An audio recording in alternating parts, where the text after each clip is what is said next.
دوستو، اگر آپ نے ابھی تک ہمارا چینل سبسکرائب نہیں کیا تو آپ یہاں سے ہمارا چینل سبسکرائب کریں۔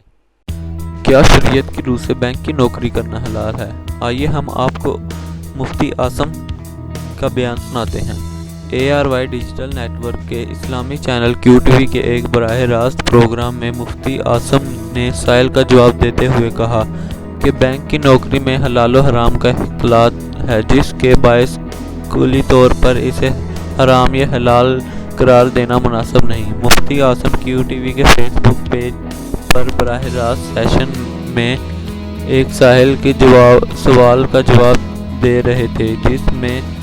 ان سے پوچھا گیا تھا کہ بینک کی نوکری حلال ہے اور بینک میں نوکری کرنے والوں کے ساتھ کس قسم کے سماجی رابطے یا روابط رکھنا چاہیے۔ مفتی اعظم نے کہا کہ بینک میں کام کرنے والے تمام افراد ہی اس زمرے میں نہیں آ سکتے، کیونکہ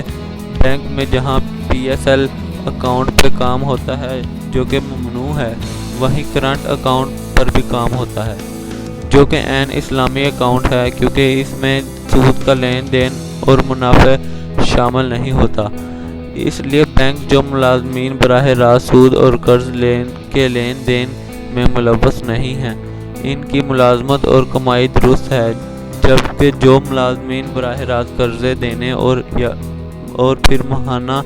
یا سالانہ قسط بطور سود وصول کرنے پر معمول ہوتے ہیں، ان کی کمائی درست نہیں ہے اور ایسے لوگوں کے یہاں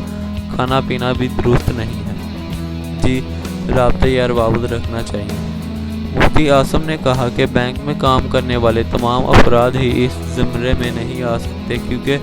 بینک میں جہاں PSL اکاؤنٹ پہ کام ہوتا ہے جو کہ ممنوع ہے، وہیں کرنٹ اکاؤنٹ پر بھی کام ہوتا ہے جو کہ عین اسلامی اکاؤنٹ ہے، کیونکہ اس میں سود کا لین دین اور منافع شامل نہیں ہوتا۔ اس لیے بینک جو ملازمین براہ راست سود اور قرض کے لین دین میں ملوث نہیں ہیں، ان کی ملازمت اور کمائی درست ہے، جبکہ جو ملازمین براہ راست قرضے دینے اور پھر ماہانہ یا سالانہ قسط بطور سود وصول کرنے پر معمول ہوتے ہیں، ان کی کمائی درست نہیں ہے اور ایسے لوگوں کے یہاں کھانا پینا بھی درست نہیں ہے۔